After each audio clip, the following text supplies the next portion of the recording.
Continuing with our fantasy landscape, we had our sketch composition. I've went ahead and posted that into Canvas. And where we were at the end of the last video was rough cutting and placing our different high resolution elements. Remember, the overall image size of our finished landscape needs to be at least 8 by 10 inches by at least 300 pixels per inch. Mine is around 11 by 14 inside these guides and is closer to 350 pixels per inch, just to give me a little bit more space. You can always go bigger, but don't go smaller than the minimums.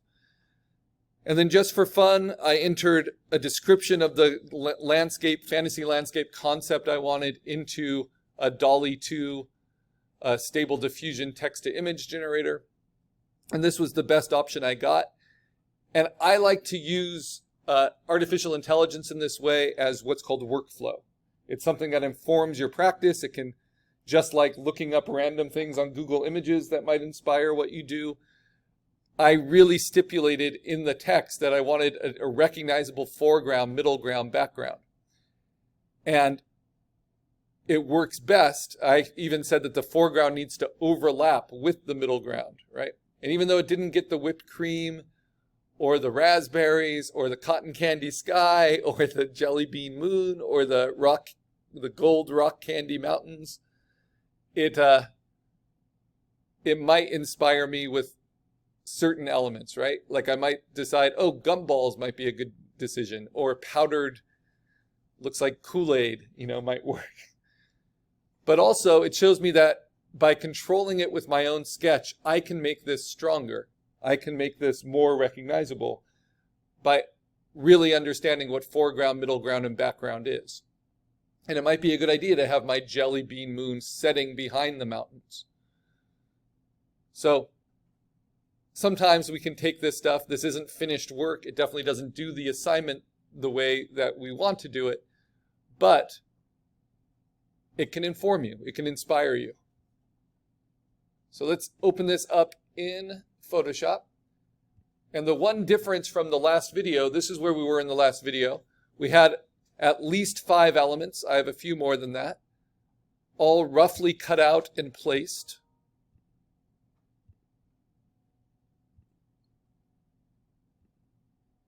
The jelly bean, the sky. It's informed by our sketch, but we're not slaves to our sketch. And then at this point, I realized I need more kind of textural contrast in the middle to foreground. The cotton candy is kind of just too vague. So I decided to look for something else in Pixabay. You can always find more reference, right? And what I looked for was waffles. I don't even actually know. I think I looked for whipped cream and I found waffles. Something like this. That's actually quite nice. That has a lot of that texture and foreground. I'm going to go ahead and download the largest file. I have to log in to do that. And there it is. 4,000 by 3,000 pixels. That's why Pixabay is so useful. But I also found this one. But I might try this one out. So if you're deciding you need something new,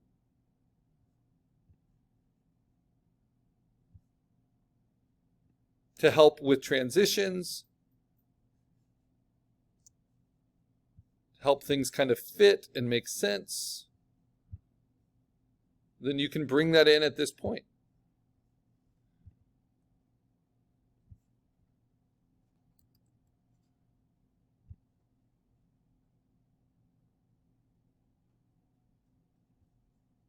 It's not quite the right shape for my composition, but we can see what we can do with it. So this will be a quick review. I'll bring that into my references along with my other waffle. These are things I want to try to use. Okay. So when you bring elements in, how do you cut them out and fit them? you're going to take your lasso tool and you're going to rough cut around them.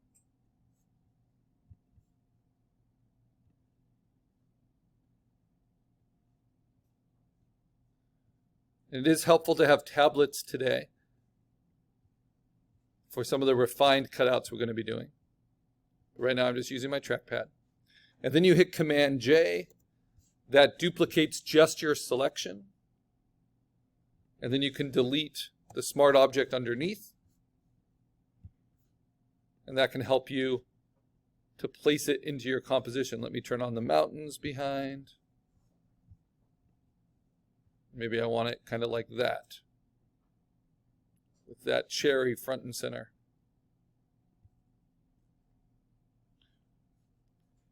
And you want to inspect it. So a lot of this is out of focus. That cherry is in focus. This texture is in focus, but back here I might find my own place to cut it, because we have a pretty strong depth of field shift there in the photograph. And then I have my licorice. I'm thinking of them as licorice boulders, licorice trees, kind of in the foreground.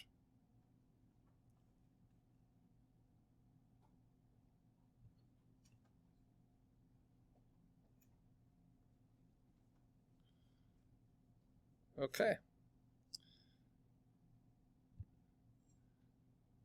My other waffle option is here. And I may maybe shift that to this side to give me a little bit of texture and contrast that will then go into the cotton candy. So how do I cut that out? Same thing. I do a rough cut with my lasso around the things I might want to use.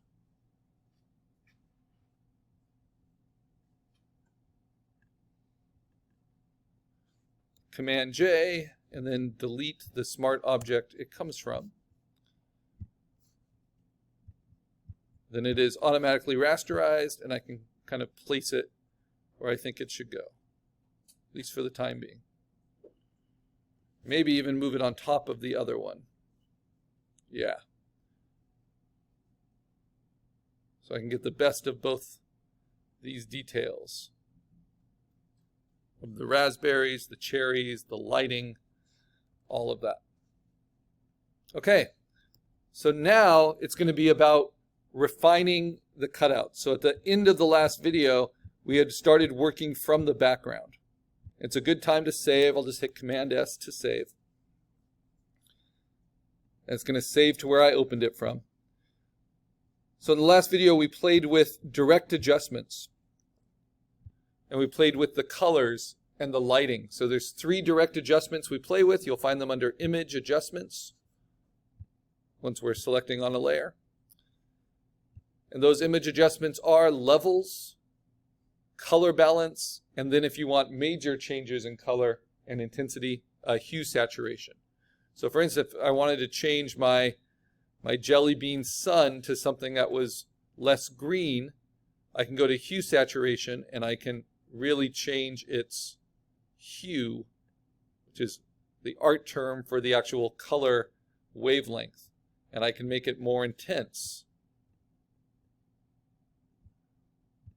The problem with that in this case is it starts getting blasted out. You know, we lose pixel information.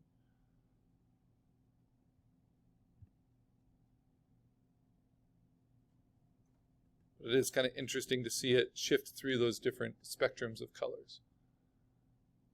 And to see if I want it more green or less green. I think I maybe want it a little bit more green. Like that. Maybe take its lightness up a little bit. Then if I wanted to shift that highlight so it wasn't quite so strong, I could go to Image Adjustments, Levels, and I can limit the highlight. And even darken the midtones. But I can also limit the shadows so it feels like it's kind of pushed into that atmosphere. And you just kind of push and pull. And then you can always check in your history if those adjustments, those direct adjustments, are useful. You know, if you like what they did. So that's what I started with. That's what I ended with. And I think that's going to be a little bit better for the scene.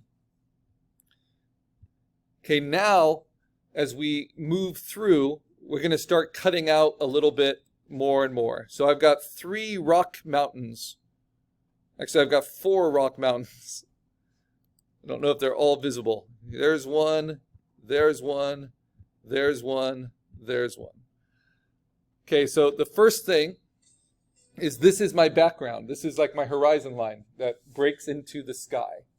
So when you see in a landscape, like if we look at the AI generated one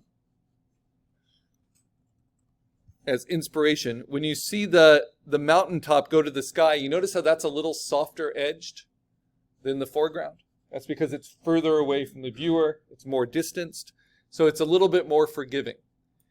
But you also don't see any hint of like white or a black outline. It has to be this kind of really clean cutout so that something feels like it's in front of the sky. So how can we cut these out cleanly no matter what our mountains look like? I'm going to start with this foreground mountain, or this foreground of my background mountains. And what's nice is this was shot on white, so this should be pretty easy to just select the white. And we're going to do that with the magic wand. So if you're lucky enough to have an element that has kind of a blank color behind it, whether it's like a blue sky or something else, or it's shot on a sound stage with a white background, then all you have to do is use your magic wand and make sure that contiguous is checked. The default tolerance of 32 is always a good place to start, and then you just click on the thing you want to delete. And with contiguous, it's only going to pick up pixels that are touching where I selected. And they're similar to the place I selected. Then I can just hit delete. And then we can hit Command D to deselect. Now let's zoom in and see what kind of edge that gives us. We get this slight ghosting of white. And that's because anti-alias is turned on. We want to leave anti-alias turned on, otherwise we get really strong kind of stair-step selections. So now I'm going to select the empty space that's left. And you can see where that selection is. Okay, but now with the magic wand tool, I can click on select and mask. And this is how we can soften a selection edge. So it's already selected, but we go to select and mask. And all you're going to do in all of these options, this does take quite a bit of processing in Photoshop because they keep on expanding on it. But we are going to go to where it says feather. And you're going to take that feather and you're going to move it from 0 pixels to about 2 pixels at our resolution. And you can play with smooth or not, but smooth's going to like limit kind of the peaks and valleys of the selection. And then you say, okay, it should preview it for us.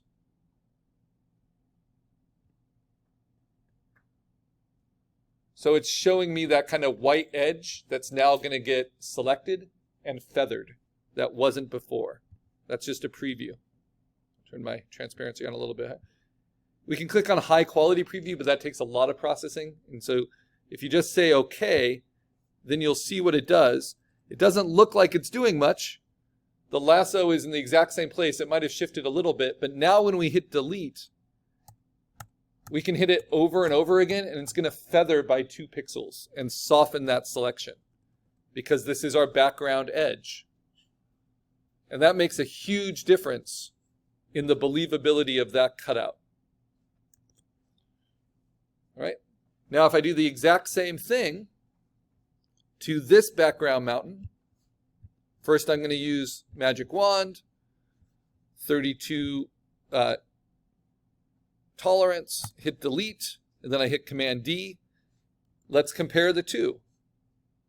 This is with a 2 pixel feathering. This is with no feathering at all. So that's how you get that really kind of clean result. It's not always perfect. You can see that little jog in there.